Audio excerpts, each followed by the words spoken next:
rare and balanced view on politics in today's world. Based on facts, born of rationality, common sense, and logic, providing context on today's events, this is American Perspective with Rick Thomas. Hello, everyone, and welcome to American Perspective. My name is Rick.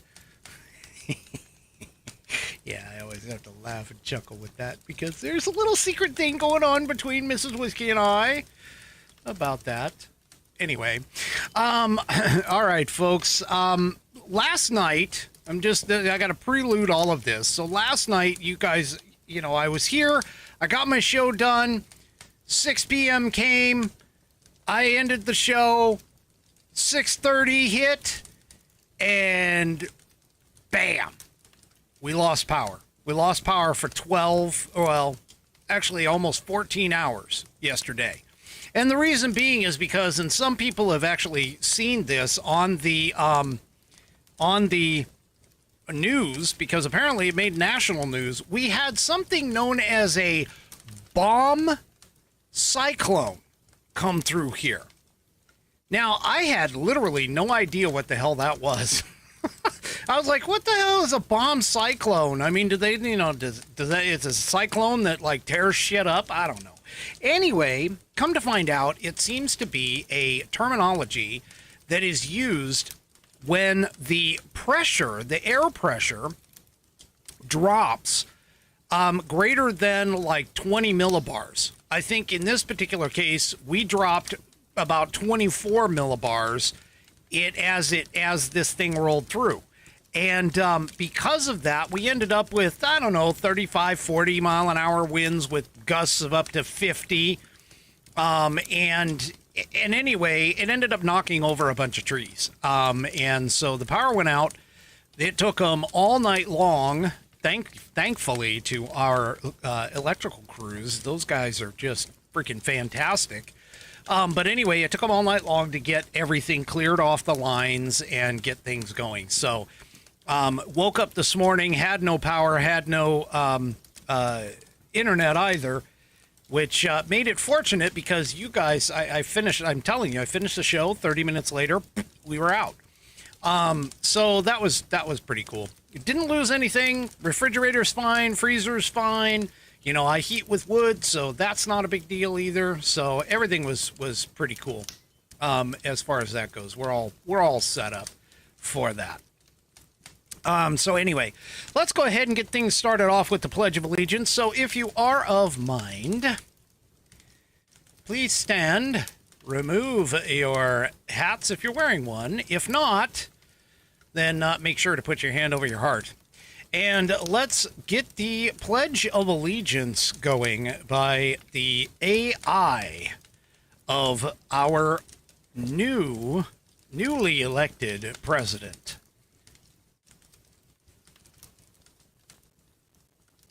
I pledge allegiance to the flag, that wonderful flag of the United States of America, and to the republic for which it stands, one nation, under God, indivisible, with liberty and justice for all. All right. Thank you for that, 3 Chevy. 3 Chevy created that and sent it in to me. If you would like to hear your rendition of the Pledge of Allegiance played here on the program, all you really need to do is record yourself somehow doing it, okay? And honestly, I'm not that I'm picking on him at all, but what 3 Chevy did was he basically took a video with his phone. So he opened up the camera app, pressed on the video portion, and ran a video, and then recorded himself saying the Pledge of Allegiance with the video. Then he took that and sent it off, that file, and attached it to an email, put in the to box, fans, F-A-N-S, at AmericanPerspective.online. That's fans, F-A-N-S, at AmericanPerspective.online. And sent it to me, and then, of course, I took the video and extracted the audio. So if that's the only way you can do it, that's fine. I'll take care of what I need to do on my side. So, yeah, so there you go. All you have to do is, again, record yourself doing the Pledge of Allegiance. attach it to an email, attach that file or that video or whatever it is that you send it off to me at fans, F-A-N-S, at AmericanPerspective.online. And I will get you into the rotation. We had BAM last night. We had AI Trump tonight. Maybe we'll have yours tomorrow. That's awesome. All right. Tonight, of course, is... Down to business.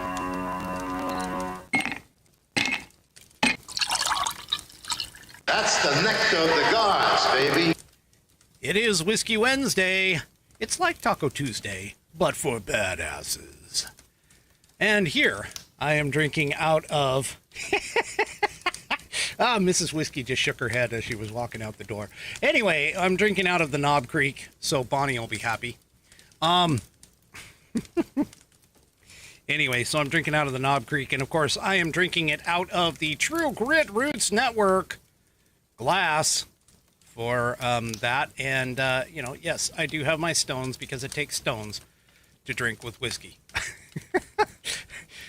Apparently, he's up in his game. 3 Chevy is. He says, Yoda says, to drink with whiskey, stones you must have, yes?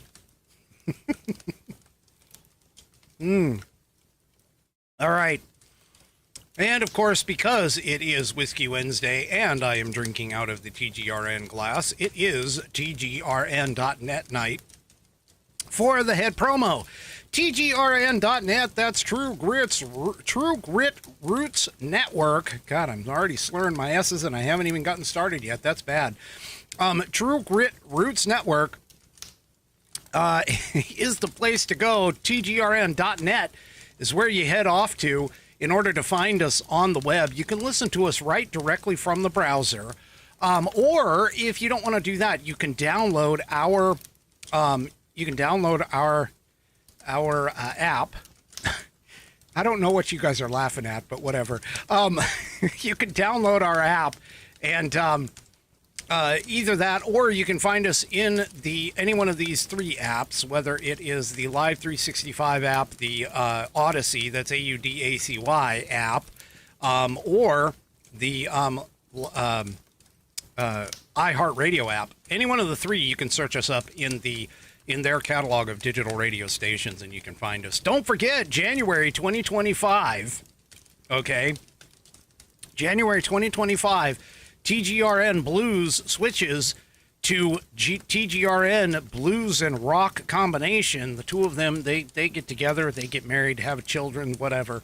Coming in January of 2025, and you heard that 1 week ago from today. You heard that from the CEO of TGRN, Jonathan Oogie Richards. That's right. You heard it direct from him. Hey, just as a question, do those kinds of interviews, I mean, is that interesting to you, that type of interview? Or, just kind of let me know. If that's still, if those kinds of interviews are good for you, folks, because this is your program. So if those kinds of interviews are good, then I'll try and line up a few more of those, and we'll go from there. Otherwise, I may just toss those away and we'll go from there for that. And 3 Chevy is asking, do we have to reload the app when it changes? No, you won't. The music will just change is pretty much all it is. So anyway, hey, also too, I do have a pet of the week for tonight. Tommy's entry is up for tonight, but I will need more pets of the week as well as questions of the week for Saturday. So don't forget that. All right. And you can send those in to fans at AmericanPerspective.online. All right. Well, things are starting to settle in. Okay. And by that, I mean the left is starting to wake up to the fact that, yeah, they've lost. They're in for, 2 years, 4 years of, what they would consider misery. The rest of us are like, hey, this is pretty cool. But they're kind of, they're not exactly accepting it with grace. And the biggest example of that is on The View. Which, I mean, why anybody would want to listen to those cackling hens all the time, I have no idea. But anyway, on The View, they were talking about the nominated Attorney General, Matt Gaetz. And apparently, Matt's lawyers took offense at what Sunny Hostin said. And so Sunny Hostin, of course, she apparently is the ABC senior legal correspondent and analyst, as well as a co-host on The View. Now, I have no idea. I honestly, I have no idea why she would think that getting away with whatever it was that she said was going to, I don't know. But anyway, she ended up having to read a legal statement. According to the Daily Fetched, and actually Mrs. Whiskey saw this and mentioned it to me too. But apparently she had to issue a legal correction about Matt Gaetz on the air. So let's take a quick listen to what the legal statement had to say. And for those of you who are on the audio portion of the program, you can't necessarily tell from her voice, but you have got to check out the video on this. You just look at her and you can just tell she was, well, let's just say a little perturbed at having to read this. Check it out. On screen. Sonny, you have a legal note. I do have a legal note. Thank you, Whoopi. Matt Gaetz has long denied all allegations, calling the claims, quote, invented, and saying in a statement to ABC News that this false smear following a 3-year criminal investigation should be viewed with great skepticism, that DOJ investigation was closed with no charges being brought. We'll be right back. And that concludes the Matt Gaetz,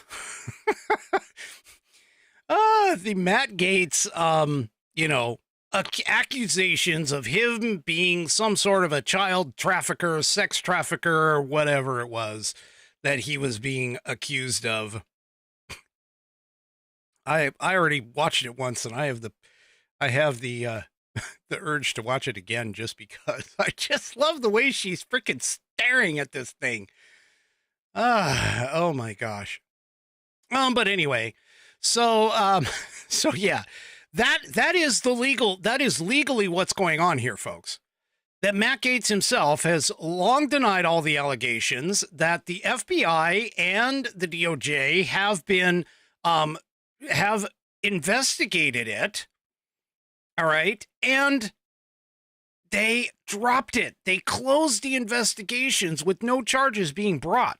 So none of this stuff that they're talking about with Matt Gaetz, as far as like all of these issues and everything, is really a problem. Well, even the politicos, and by politicos, I mean not Politico, but the politicos of the House, meaning the Democrats, the morons who live in the Democrat world, they are all sitting there and trying to, just like they did with Trump, just like they did with Trump, they are attempting to do anything that they possibly can in order to try and smear and derail his nominations. And so he doesn't get the cabinet that he wants. And unfortunately, they also kept trying to calling out, these ethics, the Board of Ethics or the Ethics Board or the Ethics Committee, whatever it is that it's called in the House. They're sitting there going on and on and on about how the report should be released. It should be released, they say. It should be released on all of this. And here's the thing is that, by the way, just continuing a little bit on the Gaetz thing, in 2021, Stephen Alford was indicted for attempting to extort Gaetz's father in a scheme related to sex trafficking allegations as well. So, yeah, he's been the target of all kinds of stuff in terms of anything going on. So any of the claims that Gates did what Hostin said could be considered defamatory, and that's basically why she had to issue that legal retraction, which they hate it. They hate doing that. They really don't. They really do. They hate having to bite their own words, because let's be honest, cutesy time's over. Okay, cutesy time is over, and we have taken their playbook, and we're now starting to apply it. And by we, I'm talking conservatives, are now starting to apply it to them. And that is the way things are going. Hey, you guys created the new rules. That's all I'm saying about this whole thing, is that you guys created the new rules. We're just following the new rules. Cutesy time is over. We're no longer playing around with you and just letting you be, spoiled little brats, throwing your temper tantrum, laying on the floor, kicking and screaming and slamming your fists on the floor anymore. We are done with that, and that's the way it should be. Well, apparently, the House Ethics Committee itself is kind of sitting in the same, in sort of the same boat. So the House Ethics Committee has been under a lot of pressure here recently in order to try and get them to release the report on Matt Gaetz ahead of his nomination hearing or confirmation. Okay. And anyway, so what's going on here is the House Ethics Committee apparently today has not reached an agreement on this. According to Just the News, the House Ethics Committee on Wednesday has not reached an agreement on whether or not it will release the report on allegations that former Florida GOP Representative Matt Gaetz engaged in sexual misconduct with a minor. Chairman Michael Guest said that the committee had its meeting, but said that there was not an agreement by the committee to release the report, according to Politico. Other committee members indicated that a final decision has not been made, with Maryland Democrat Representative Glenn Ivey telling reporters that deliberations were still ongoing, Fox News reported. Senate Republicans and House Democrats have pushed the committee to publicly release the report after President-elect Donald Trump tapped Gaetz for his attorney general. However, a separate Justice Department investigation into the sexual misconduct allegations did not result in any charges. So, yeah. The news comes after Democratic Illinois Representative Sean Casten threatened to introduce a privileged resolution that would force the entire House to vote on releasing the report if the panel did not do so on its own. The allegations, this is him saying it in a statement, the allegations against Matt Gaetz are serious. They are credible. No, they're not. If they weren't, then the DOJ wouldn't have dropped it. You dumbasses. Anyway. So anyway, it's just these guys, I'm telling you, I swear Dan Goldman is probably up there with AOC in terms of being the dumbest people in Congress. But anyway, Casson continuing in his statement, this information must be made available for the Senate to provide its constitutionally required advice and consent. Yeah. Okay. Whatever. There's no there, folks. There's no there. End of story. So there you go. You guys are barking up the wrong freaking tree. And guess what? That kind of sentiment has actually been confirmed. Somewhat. So apparently, the Republican senators met with Gaetz and Vance this week.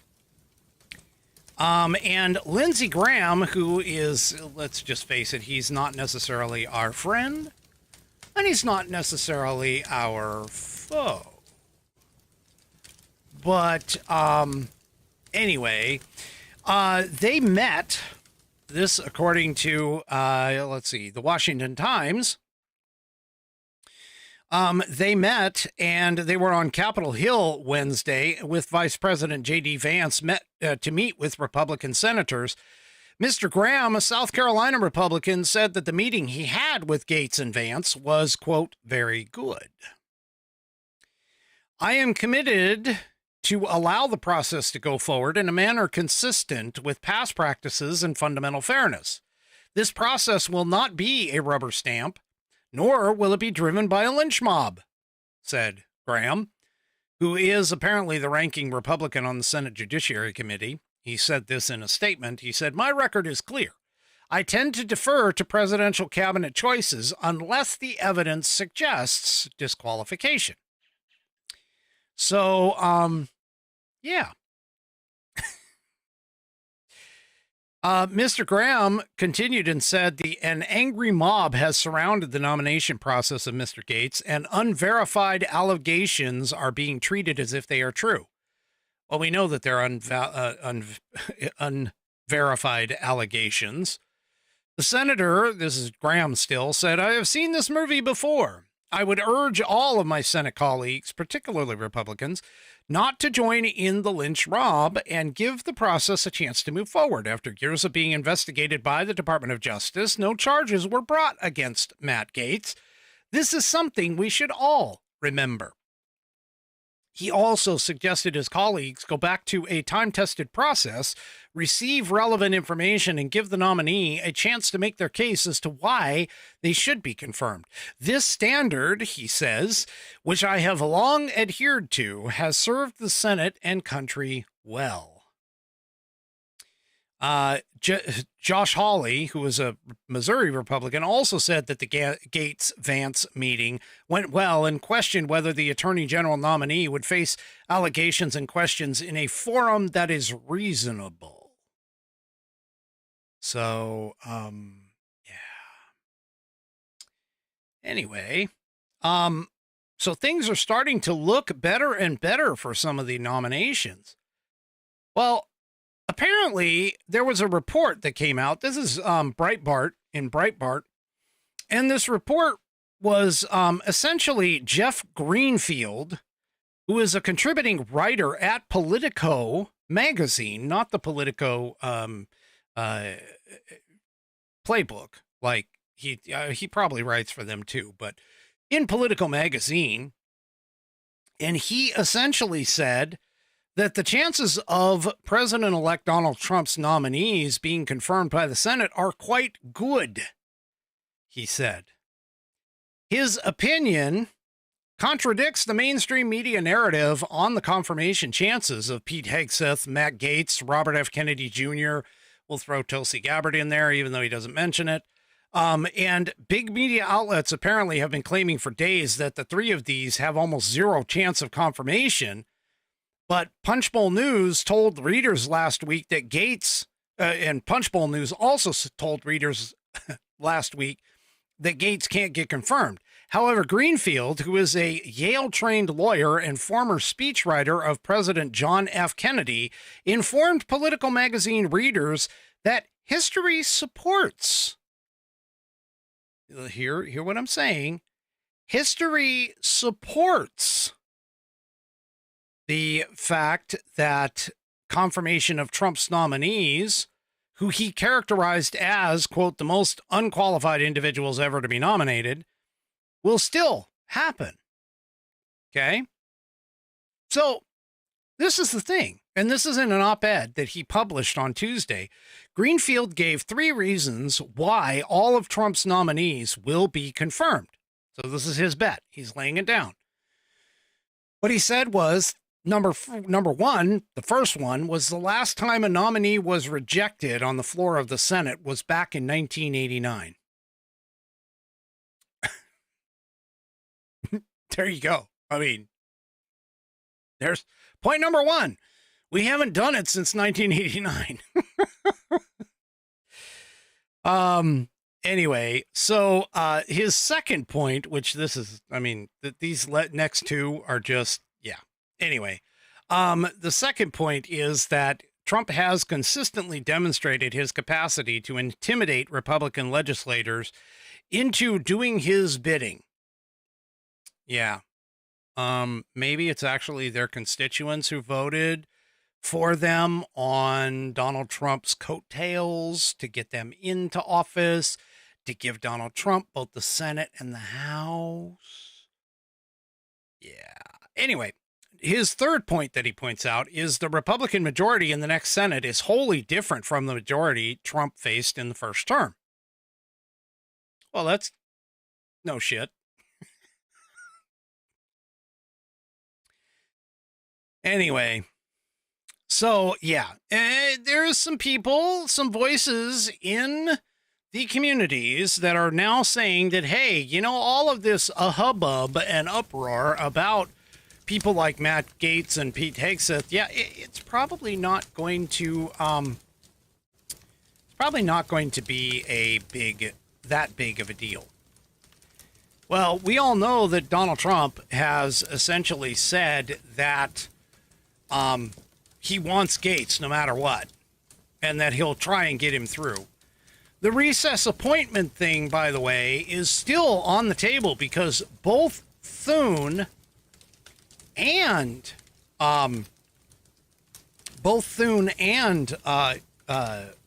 Mike Johnson have both agreed with the fact that they would consider recess appointments. Now, why would Mike Johnson, again, why is Mike Johnson involved? Because this is really the Senate that does this. Well, the thing is that both houses have to be in recess in order for the recess appointments clause to actually kick in. And usually the recess appointments clause in the Constitution is used to fill vacancies, which is exactly what will happen with the cabinet members when things change over. And so this is part of the reason why judges typically don't get confirmed during recess appointments, although they can, but they typically don't, for two reasons. One is because it's typically some sort of a vacated spot, not necessarily meaning that somebody was there and they died. And then the other thing is that judges are usually lifetime appointments. And so what ends up happening is if the judge gets confirmed under a recess appointment, they're only in it for however long it is until the next Congress convenes. So that just doesn't work out very well with judges. So most of the time people don't use the judges as recesses. So, but anyway, there you go. So there we go. That's what we're going to do. Assuming Matt Gaetz can't get confirmed regularly. So there you go. Anyway. All right. Well, folks, I am going to continue on with my points with regards of the whole idea that immigration was a far, far bigger reason as to why Donald Trump got put into office. And I don't think that anybody really realizes how much of an impact. I mean, the economy and immigration were like the two top issues that people put in when they were quizzed about it or questioned about it, polled about it, when they left the voters' booth. And the Democrats don't seem to understand what they have done with all of this. Well, first things first. Yesterday, I told you that Laken Riley's killer was essentially obviously an illegal alien, had made his way to New York City, then found his way onto a free flight down to Georgia. And it was right after that Laken Riley was killed. Well, his trial has concluded. And here in the New York Post, Laken Riley's murder trial, the killer, I know his name's up on the screen, but I'm not going to say it, is sentenced to life without parole. Now, I can't quite figure out how this is the case. I mean, somebody's got to tell me, seriously, I would love for somebody to do this for me because I've never heard a satisfactory answer on this. I need to understand how the cost breakdown goes as to why putting somebody on life without parole is less expensive than killing them outright. I've never understood that.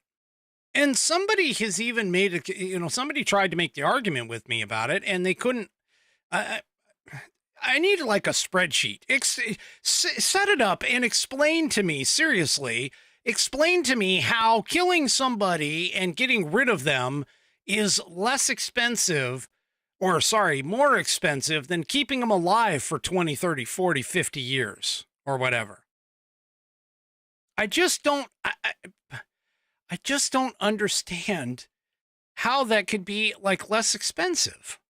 And yeah, I'm looking at it just not as an expense purpose, but I'm just trying to understand this. Somebody needs to tell me this. If anybody out there knows, because I know I've got the smartest listening audience in the ethosphere. If somebody out there knows and can explain to me why the death penalty is taken off the table, and why people can make the argument that killing them is more expensive than leaving them alive, I would love to hear the answer, to be honest with you. But anyway, so a judge in Georgia, Athens, Georgia, found him guilty on all counts Wednesday in the brutal murder of Laken Riley, who is 22 years old. He is a Tren de Aragua gang member. He had waived his right to a jury trial, did not testify in his own defense, and has now 2 life sentences without the possibility of parole, plus 27 years to be served consecutively. So he's basically going into prison and never coming out. Well, at least until somebody freaking does something or whatever. Anyway, but it's not just him that seems to be the problem. Is that I think a little bit of the pressure came from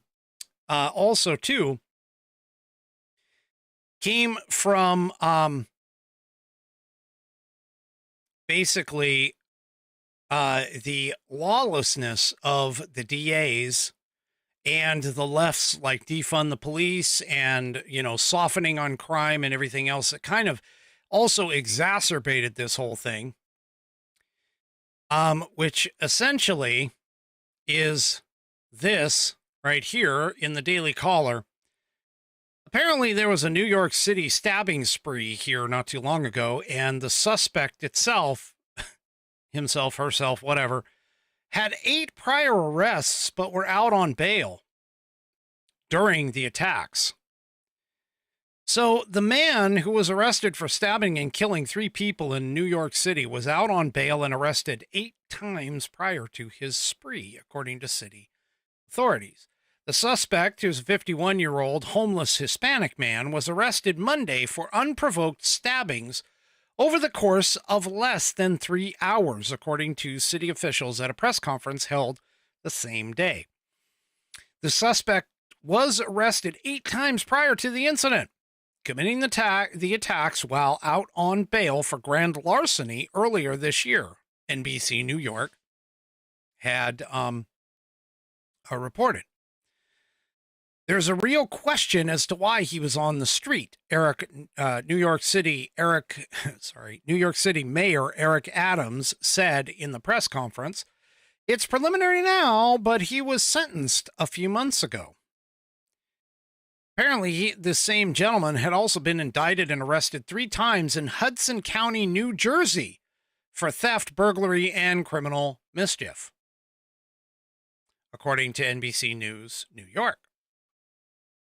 A spokesperson for the prosecutor's office in Hudson County told NBC New York that he was released on pre-trial monitoring under the provisions of the Criminal Justice Reform Act enacted in New Jersey in 2017, which allows for pre-trial release without cash bail, according to a 2023 analysis from the National Conference of State Legislatures.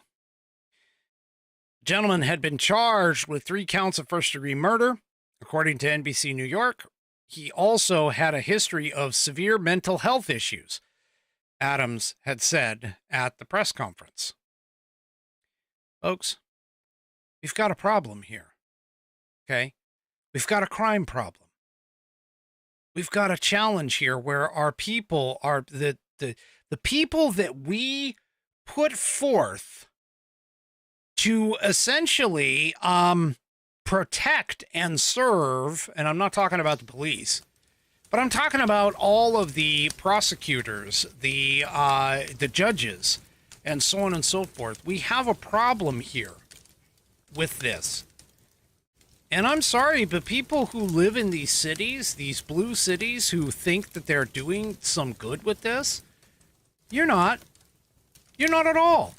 In fact, I think we've talked about this on the program multiple times, where crime is actually rising under your watch.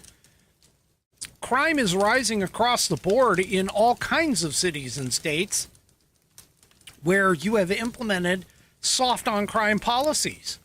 That these soft on crime policies are impacting American people where they live. And that these soft on crime policies are causing people to be impacted not only with the thievery, the burglary, the threatening, but also in some cases their lives. And whether it's being done by illegal aliens or people who live here and are just off the rocker, I'm sorry, but the pushback is already in play. It started with the voting, and it's going to continue for as long as it takes you folks to be able to understand and realize that the American people are done with this stuff. We want safety. We want justice. We don't want to have to be afraid walking around in our cities and that kind of, in our neighborhoods, to be afraid of these things. Because believe me, if you don't do it, eventually the American people actually will. And that's what's going to happen. You don't want lawlessness? Fine. Enforce the law. That's how you're going to do this. There's a concept that Rudy Giuliani embraced when he became mayor of New York City. And trust me, Dan Bongino has talked about this a lot. He has also said that, is it bad enough yet? Well, that's exactly what has happened here, is it is bad enough yet. And we voted because it is bad enough. But the concept that Rudy Giuliani believed in was called broken windows policing. Because the thing that these people don't seem to understand and don't seem to point out, and by these people, I mean the mainstream media and the Democrat morons that are out here, okay, is the, and Joan, I'll answer that question here in just a second, is the fact that people who go and jump the turnstiles to get on a subway, they are the same individuals who will go and commit violent crimes down the road, whether it's today, whether it's tomorrow, whether it's, 1 hour from now. It's those kinds of people that you go and they're the ones that are the regular lawbreakers are the ones that are the situations where you can start to police things up. If you pick up the minor crimes and punish them harshly, you will almost certainly guarantee to pick up some of the more major crimes and violent offenders and get them off the streets. Now, Joan Adams over on Facebook mentions, so why did they get rid of the nut houses? And that's her question. Well, the fact of the matter is, folks, is that the federal government decided, and by that I mean the Democrat Congress at the time during the Reagan years, because Reagan had a Democrat Congress for a vast majority of the 8 years that he was in office. But the Democrat Congress decided that they were no longer going to pay for them. And that's why. Now, the constitutionalist in me knows that mental health is, again, not a constitutionally mandated responsibility of the federal government. So, justly speaking, they were right. It's kind of scary for me to say that a Democrat was right, but they were.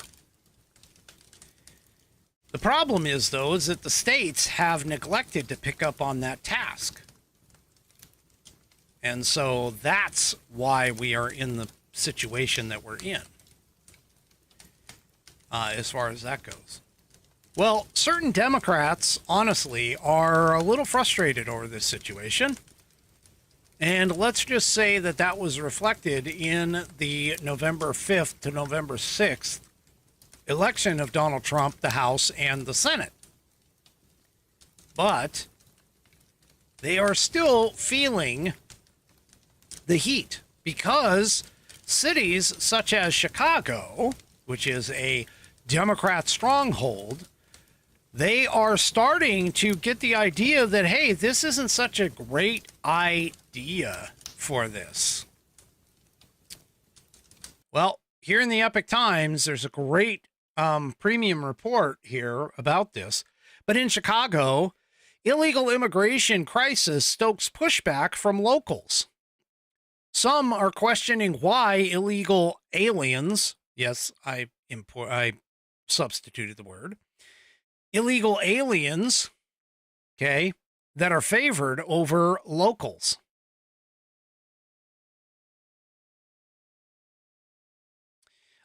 Issues arising from thousands of illegal immigrants pouring into Chicago from around the world have united many in the city's Black and Hispanic communities, who blame the government for the resultant social problems, including crime.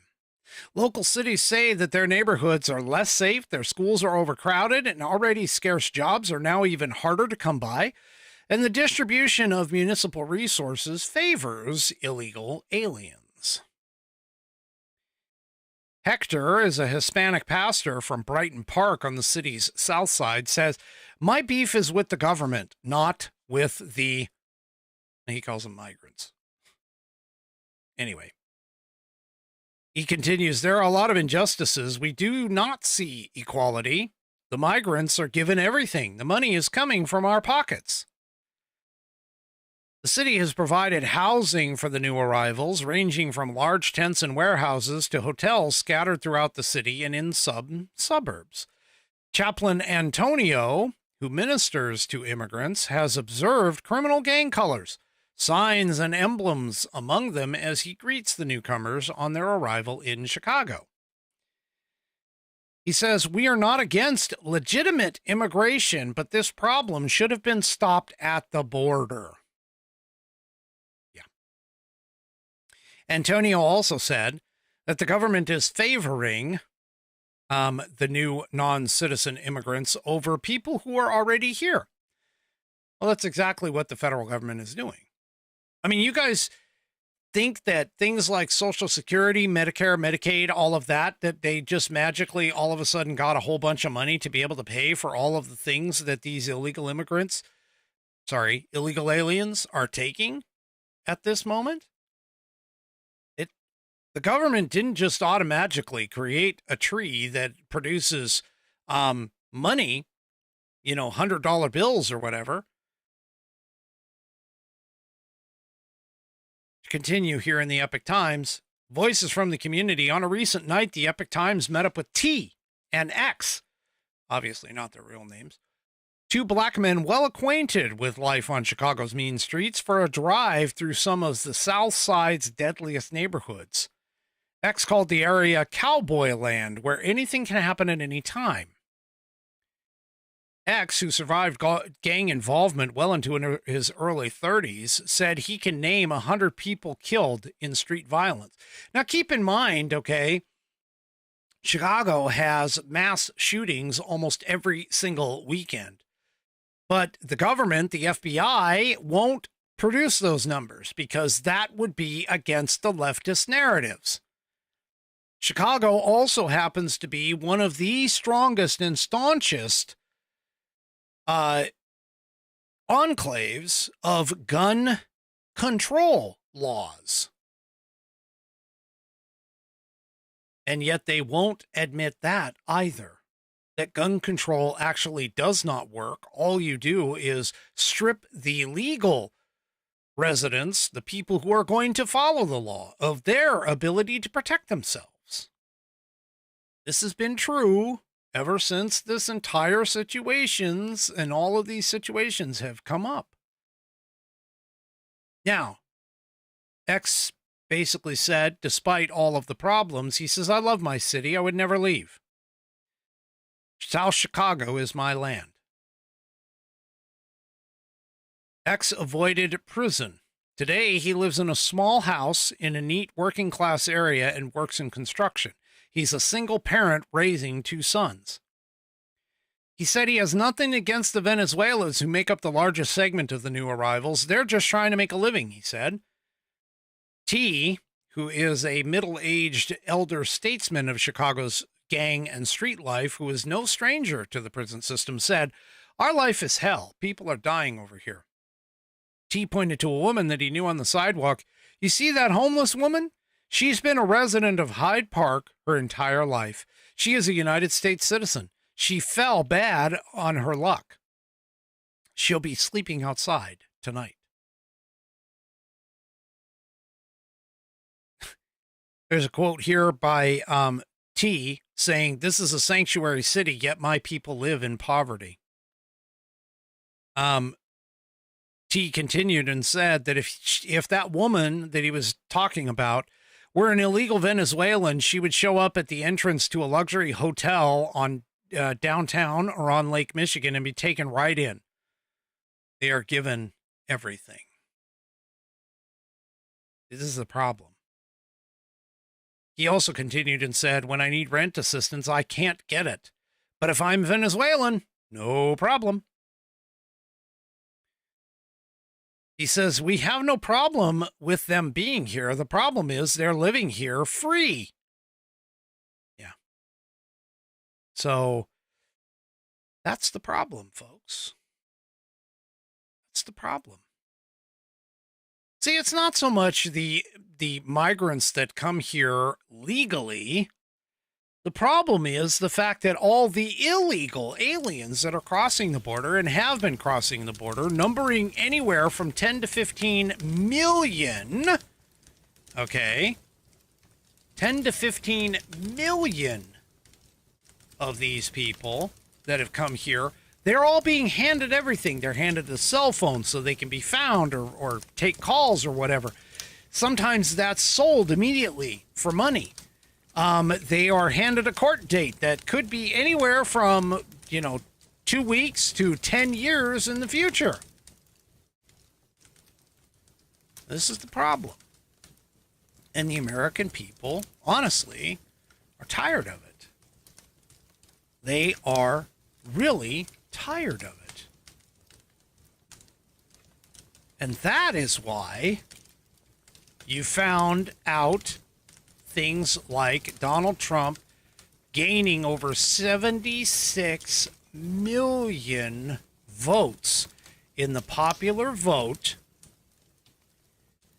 the most that any Republican in history has ever received, that he was given the House, kept the House and the Senate, okay? And not to mention the fact that several of the down ballot races in a lot of these states were handed over to Republicans as well. These people, the American people, are pissed. This idea by the left that it wasn't a mandate, that no, he didn't get 50% of the vote. No, he did. He got the majority. And he got the mandate. And he is going to act on that mandate. You think I'm lying about that? Well, here in Woke Spy, Donald Trump's largest election gains will surprise you. So obviously the nation was centered on 7 battleground states, because obviously that had to deal with the Electoral College, or sorry, the electoral voting process, and the electoral votes are what actually elect president. Okay. But there's changes that occurred in other areas as well.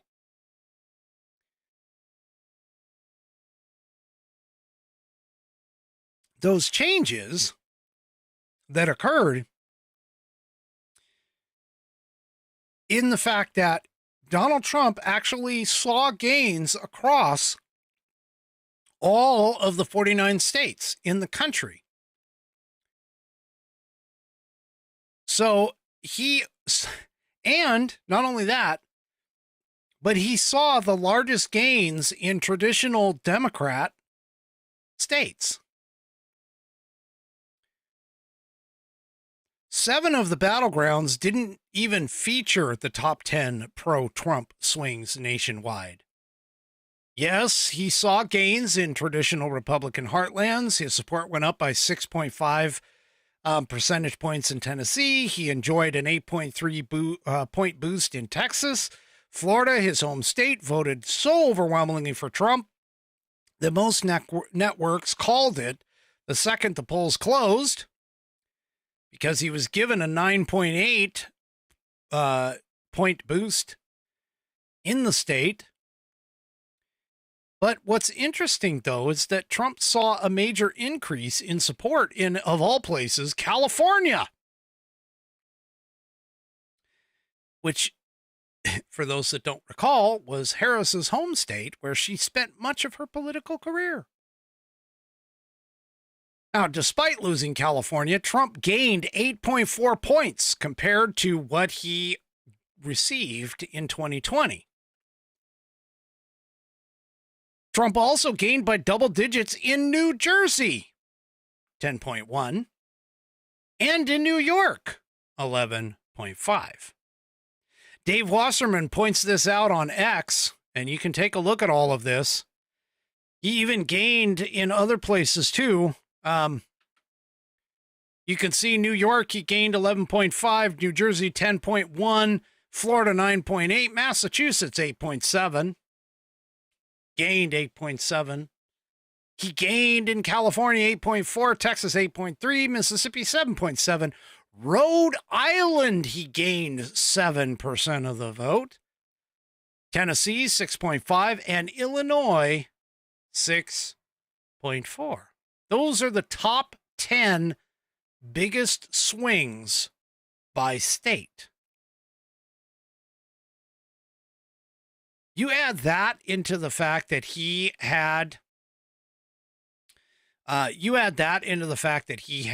the Senate locked up and the House, where he actually gained seats in the House, a couple of them, I think. That, my folks, my friends, is a mandate. No matter what these leftists are going to try and tell you over all of this time, that is considered a mandate. When you have leftist enclaves such as New Jersey, California, Rhode Island, Illinois, and New York all gaining votes, gaining Trump votes, that tells you how much that, yes, it is that bad, that the American people are now tired of what the left is selling them. Okay. Couple people pointed this out. They said, Logic Chick over on X said, so the real story is he just made people everywhere like him more. Yep. That's exactly right. I'm not even going to try. Osmodier over on X, that's how I'm going to pronounce it, said this was a landslide election. Don't compare it to 1984. Demographics and polarization have changed so much that 49 states is impossible. Instead, just contemplate that every single state and almost every county shifted red. Trump won every swing state. Republicans, and he continues, took the House, took the Senate, so on and so forth. There's no way that this was not a mandate by the American people. Okay. Rinko says Trump's work in these was so important. One, it makes Dems fight on their own turf instead of ours. And two, it's why he won the popular vote for the GOP for the first time in decades. Now, again, I'm just going to point out the popular vote means nothing. It's never been used. It wasn't even thought of being used. The electoral voting system was put into place because they wanted to avoid the whole mobocracy that democracy tends to fall into. So anyway, yeah, if anybody comes to you, if anybody who is a Democrat comes to you and says, hey, guess what? This was not a mandate. Yes, it was. It was totally a mandate. It was 100% a mandate. You know what else? I've also seen in multiple cases and multiple scenarios. Excuse me for a second. I've also seen in multiple scenarios and multiple cases that it's not just these kinds of mandates. It's not just the illegal immigrants, which again, 70% minimum believe that the immigrants need to be ushered out of here quickly, that there were retired police officers, retired military, former military that were all signing up to jump on, the Homan train to try and get rid of them. By the way, I don't know if you've seen this, but Tom Homan has called out the governors and basically said, hey, be careful with what you're doing because you could actually be violating law. And he called it out. He called it out. I don't remember what it was. I wish I did. I'm going to have to find that clip again just to figure out which law they could potentially, all those governors like Pritzker and Hobbs and, the rest of them that are saying, and Newsom that are saying, oh yeah, we're going to stop you. We're going to stop you from deporting these people. Yeah, I don't think so, stupids. I do not see Homan backing down at all in terms of all that. But anyway, it's even more than just the legal aspect that people are tired of. It's even more than just the immigration aspect that people are tired of.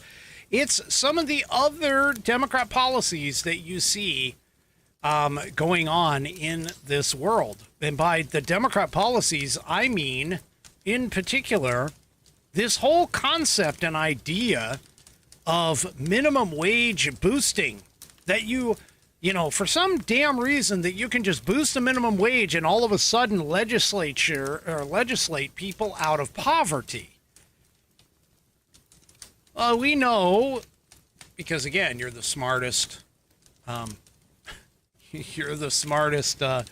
audience that I have.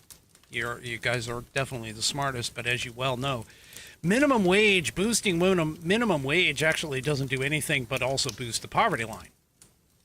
And that essentially is what happens, because when you boost the minimum wage, you actually raise the cost of goods and services.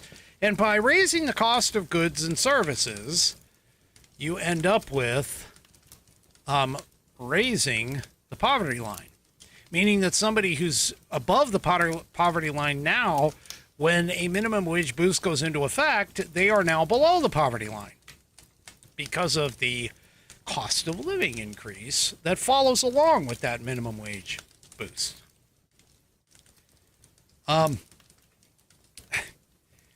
Wow. I just got to post this. I got to put this up. Hold on. I definitely got to put this up. Let's see. Where do I need to go to get away from this? Right here. Right here, so I don't screw this up. Here we go. I got to post this. Put this up. There we go. Yeah, because my chat's going nuts right now. But anyway, what is kind of interesting though is that the putting down of what would be considered a leftist position, meaning minimum wage boost, Okay. Minimum wage boost was actually rejected in, of all places, as I pointed out earlier, just a little while ago, how Donald Trump actually raised his profile in California. This shows up. So I guess Yahoo News sounds a little disappointed, but I guess Proposition 32 was just rejected. And this was in Blue, California. And it basically is asking, why did the minimum wage boost fail? Yeah. So Californians who have historically supported efforts to raise the minimum wage were not swayed this time around. After 2 weeks of post-election uncertainty, Proposition 32, which was an initiative to raise the state's minimum wage to $18 an hour, was defeated by a narrow margin.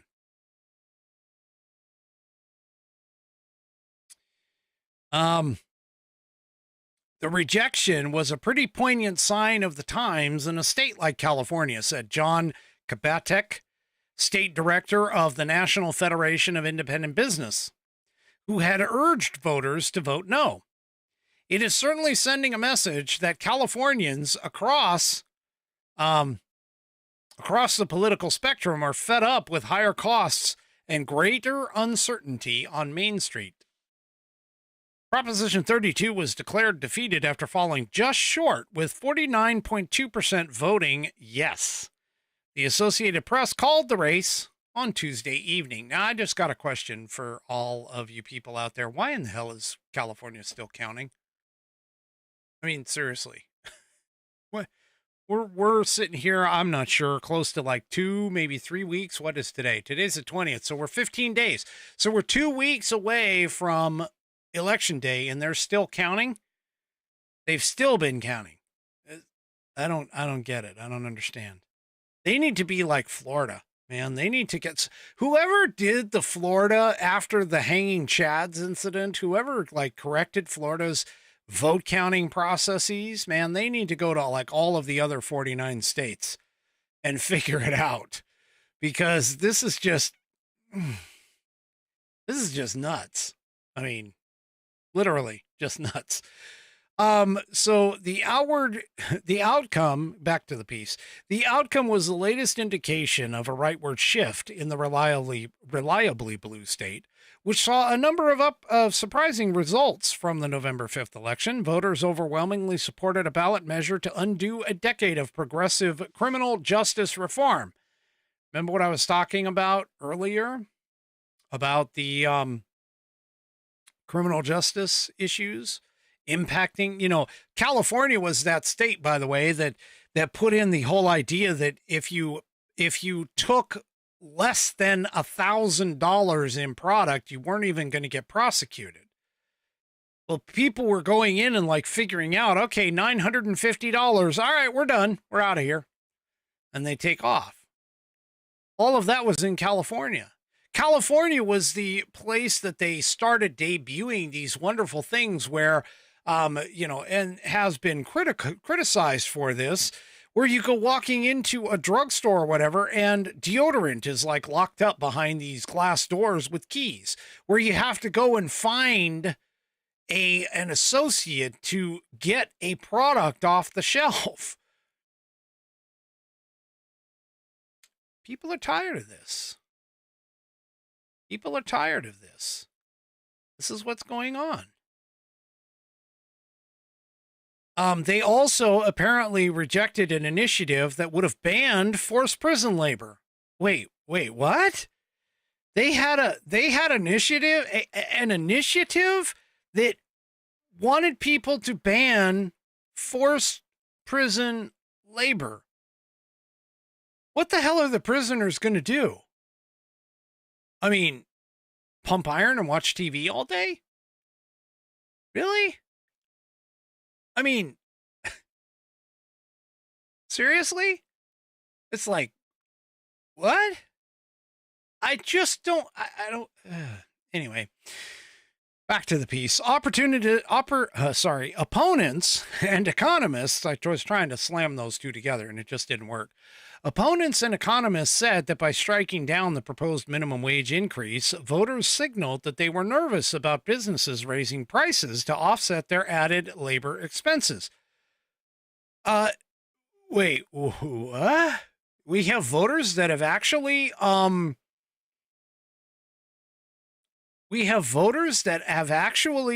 like come to their senses. Oh my gosh. We have voters that have actually taken Econ 101 and understand this. Oh, either that or maybe I'm just rubbing off on them. I don't know. All right. The prospect of paying more for consumer goods was especially unappealing after years of high inflation, which has led to a persistent feeling among many people that they're on shaky financial footing. But I thought the economy was great. I thought the economy was, fantastic. Yeah. Anyway. Till von Wachter, who is an economics professor at UCLA, says arguments about the minimum wage are always emotional. Economic issues are top of mind right now, and that can lead to a rejection of a higher minimum wage. Well, no kidding. No kidding. Voters closely divided on the proposition, which would have raised the minimum wage to $17 an hour immediately for larger employers and $18 an hour starting in January. Smaller employers with 25 or fewer employees would have been required to do the same, but at a much slower rate. $17 an hour in the next year and $18 an hour in 2026. The initiative received support in counties including Los Angeles, Santa Barbara, all 9 that make up the San Francisco Bay Area. Higher income counties were more likely to have voted yes, according to a Times review of the voter results, although Orange and San Diego counties voted no. So, by the way, California already has one of the highest minimum wages in the country, trailing just the District of Columbia and right here in my home state of Washington. Yeah. So anyway. Telling you people, we're seeing a bit of a pushback. We're seeing a pushback of things that are occurring in the culture these days. I don't know if anybody has seen the whole pushback of the transgender congressperson coming in, but they've been having some pushback on that, and you're just seeing conservative pushback, and by conservative I mean conservative ideals, conservative principles and values. You're seeing that across the board. I mean, again, I still can't figure out why the left seems to think and wants to try and convince you that this was not a mandate. Okay? But people are tired of everything that the left has been pushing. People have been tired of it. And they are finished. One thing that has made some of the pushback possible is the fact that Donald Trump, towards the end of,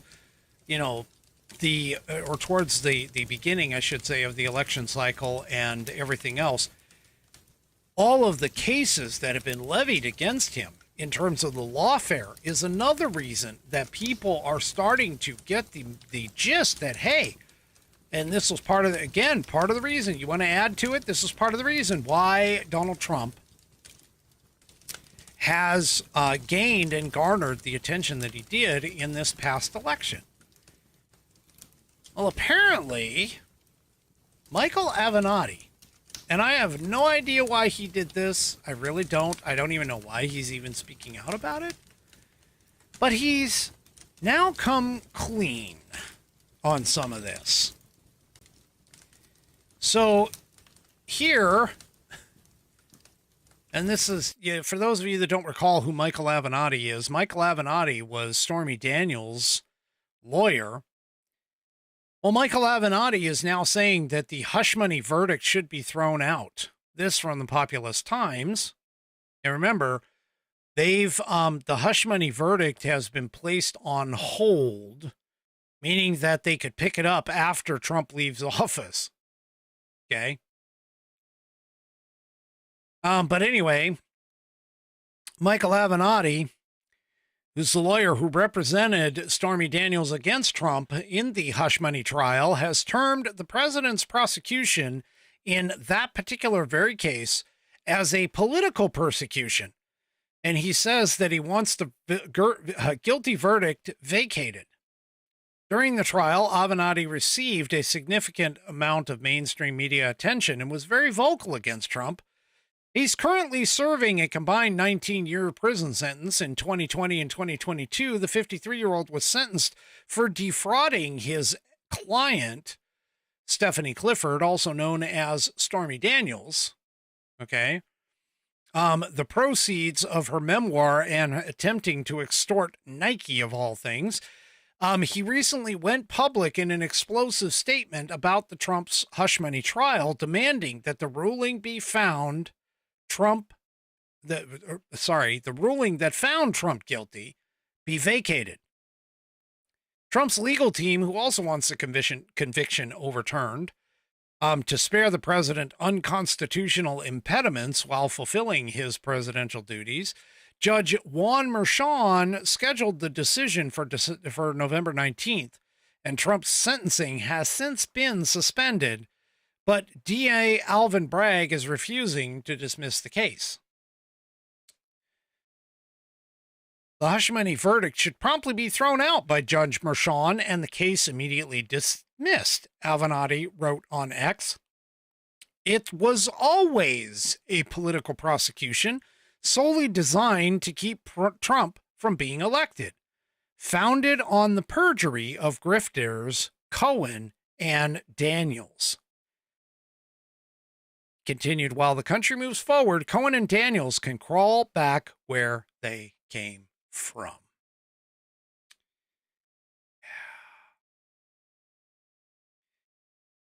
So, by the way, Daniels, this is interesting. Daniels owes Trump the excess of $600,000 in legal fees from the 2018 defamation lawsuit that was eventually thrown out.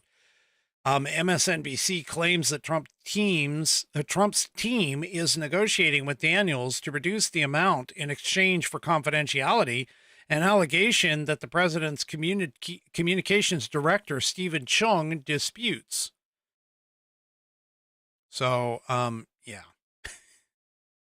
So now you even have former enemies of Donald Trump scrambling over themselves to try and, shall we say, clear the air on all of this. Yeah. As Jarhead 13 over on Rumble says, the charges were trumped up. They were trumped up charges. Yes, they were. I still have yet to have anybody tell me, honestly, what it was that Donald Trump did that he was using the hush money to try and cover up.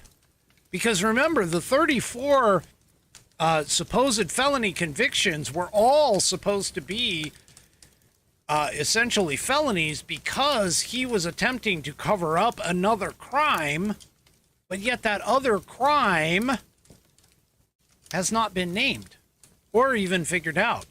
And in fact, the jury was told in the jury instructions to just ignore the fact that what the other crime might be.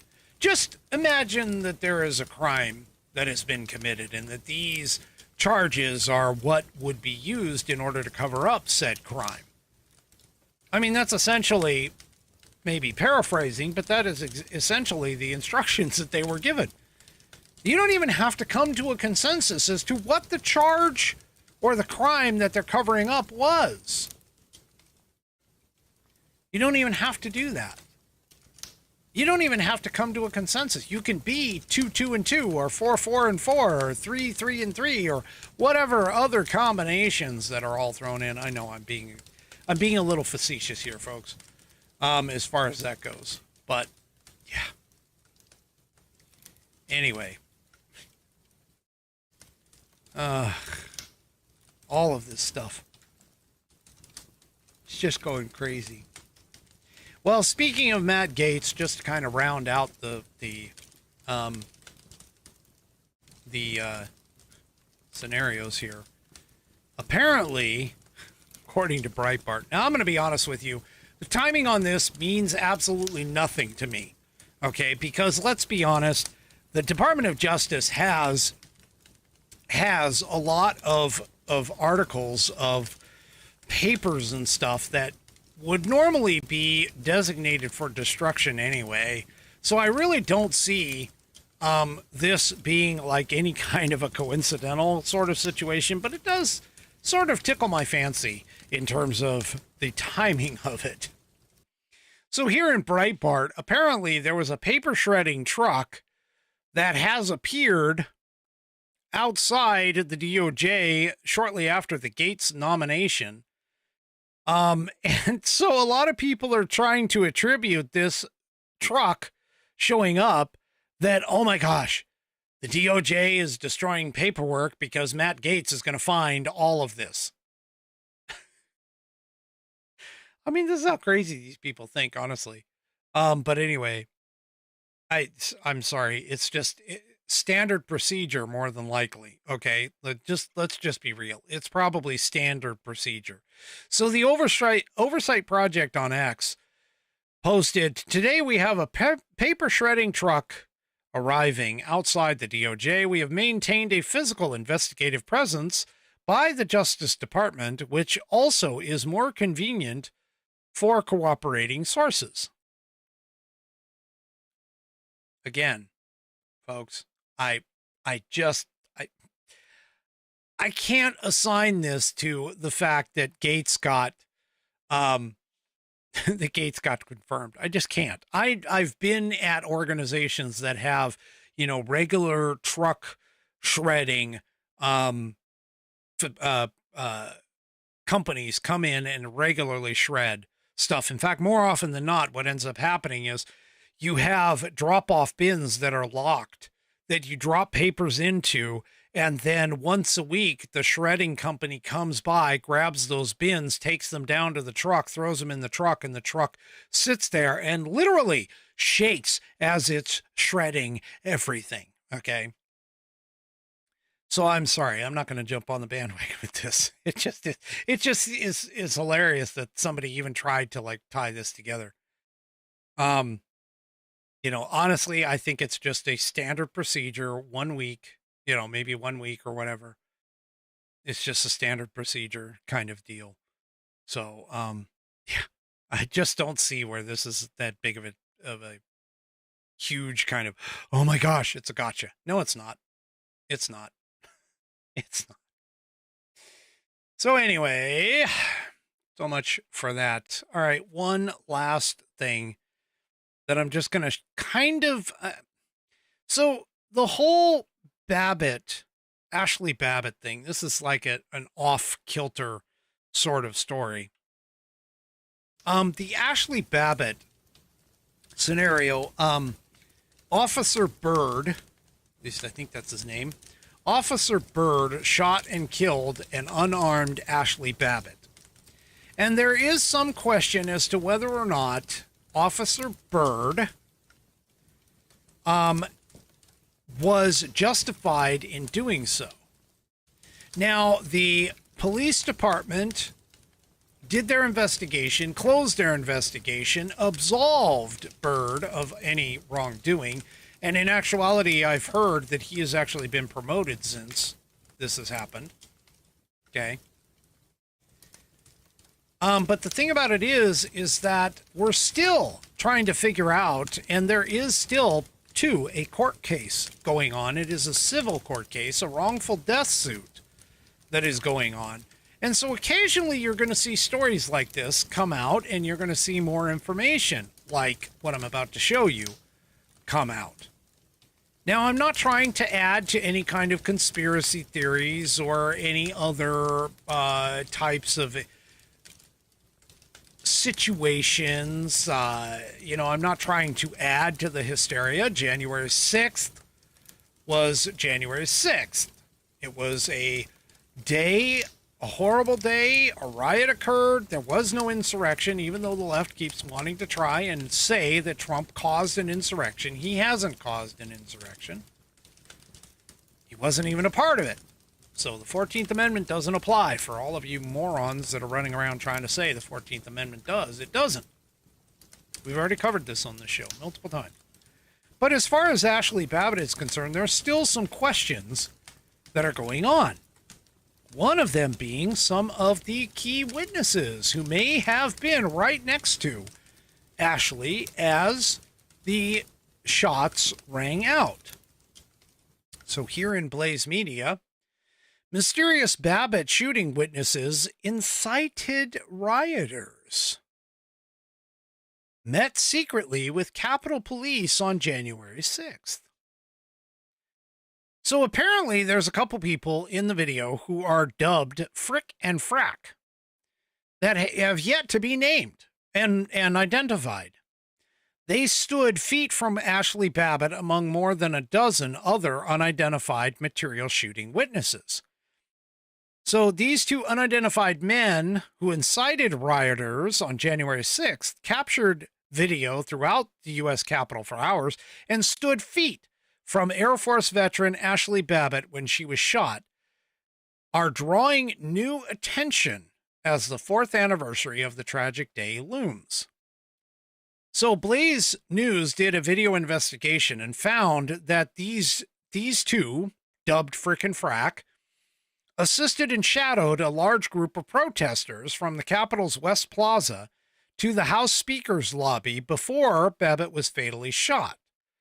The pair apparently met secretly with the U.S. Capitol Police at the edge of the Capitol grounds and shared at least one video clip as evidence before the Babbitt shooting investigation was even officially underway. Capitol Police did not make a video or audio recording of their talks with the men. One of the men sat in an unmarked squad car and showed USCP, which stands for U.S. Capitol Police, special agents at least some of his video. Security footage reviewed by the Blaze News showed. Now keep in mind, there's something like 44,000 hours of video. And so some of this stuff is going to be, discovered as time goes on. All right. But here you can say the men themselves have been a subject of intense social media speculation for some time. They warranted just a few paragraphs in the now closed Babbitt shooting investigation conducted by the District of Columbia's Metropolitan Police Department. By the way, the nicknames Frick and Frack came from a YouTube satirist. The men have long been considered important material witnesses in the killing of Babbitt. They have not been publicly identified. They haven't been arrested by the FBI or charged by federal prosecutors. So this is what Blaze did, analyzing more than 22,000 hours of Capitol Police security videos posted on Rumble by the U.S. House Committee. Blaze News tracked the movements of Frick and Frack from the early violence on the West Plaza to their meeting with police and then walking and the police walking, the two men walking west away from the Capitol grounds at 4 p.m. So here's the thing. This video and information, of course, is potentially going to go to the wrongful death lawsuit against the U.S. government brought by Judicial Watch on behalf of the widower and his late wife's estate.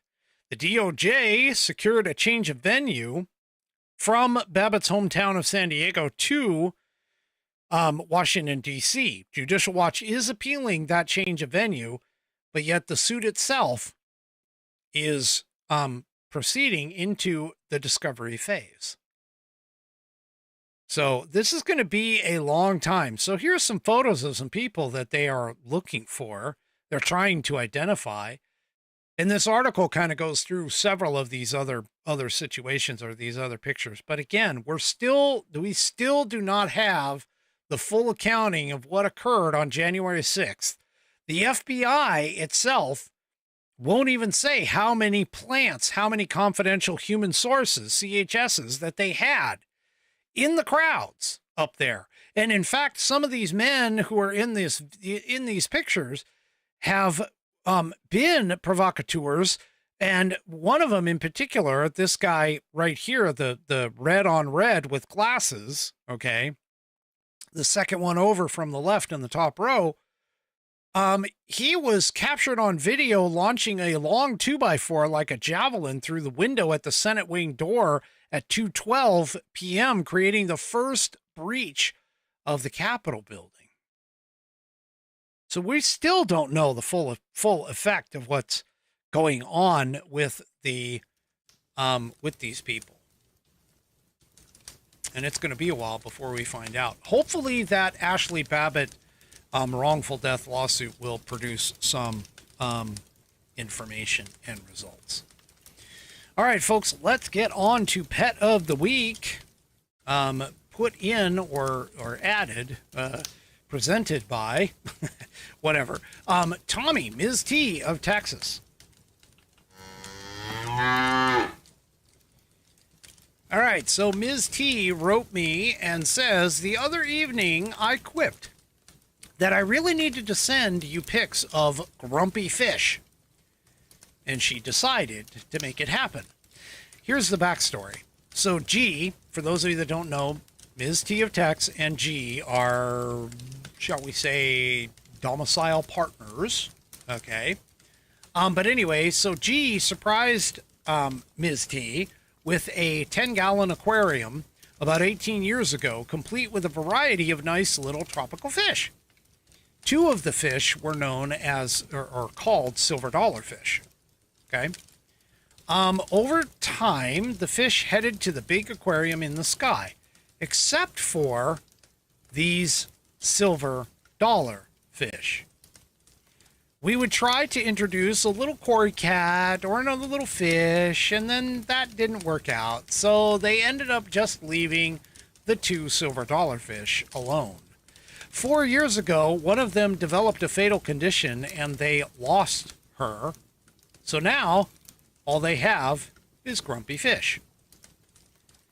So here, folks, is the picture of, well, this isn't the picture. That's of a bunch of morons. Here is the picture of the two together before they had passed, before the one passed in 2020 or after 2020. So now all they have is grumpy fish, and grumpy fish is going on to be 18 years old coming up this Christmas. Okay. Now, just to give you an idea of size, they used a tape measure here, which the tape measure, just to give you an idea of how big grumpy fish is. Grumpy fish looks to be around, I'm going to guess around 5 inches end to end. Okay. So she is pretty large. And apparently, yes, Jarhead. Jarhead goes, looks like piranhas. Well, it's kind of funny. Ms. T says in it that most people seem to think that she is a pacu or even piranhas. But she's a silver dollar. And she apparently has attitude. She does not like people messing with their tanks, with her tank. She doesn't like people messing with her tank. So there you go. There is Grumpy Fish, tonight's Pet of the Week. And there she is with her partner before Grumpy Fish, that other fish, went to the big aquarium in the sky. Thank you for the submission, Tommy. That was awesome. They are pretty fish. I'm assuming this is a saltwater tank. Is that correct? It's a saltwater tank. Saltwater tanks are. According to G, he says get 5 feet from the tank, and she lets you know. So I'm guessing she goes up and like bangs on the tank or whatever, tries to get your teeth out. Anyway. Oh, it is a freshwater tank. Okay. I was wrong. It is a freshwater tank. All right, folks. So thank you for sending that in. If you want to send in your pet for Pet of the Week, make sure you send it off to fans, F-A-N-S, at americanperspective.online. And like I said, I do not have one for next week. So fans, F-A-N-S, at americanperspective.online. That is it for me for this evening. Do me a favor, if you haven't already, head on over to rumble.com, get yourself an account. It is free. And once you are there, make sure you search up the American Perspective channel and hit that green follow button so that you can be notified every time I go live. Before you take off, make sure you hit those thumbs up buttons on all of my platforms, whether it's YouTube, X, Facebook, or, of course, Rumble. We will see you tomorrow night, 5 p.m. Pacific, 8 p.m. Eastern Time, right here on American Perspective. And you guys have a great rest of your evening. Good night, everybody. The previous broadcast was produced and is owned by Active Eye Media LLC. All rights reserved.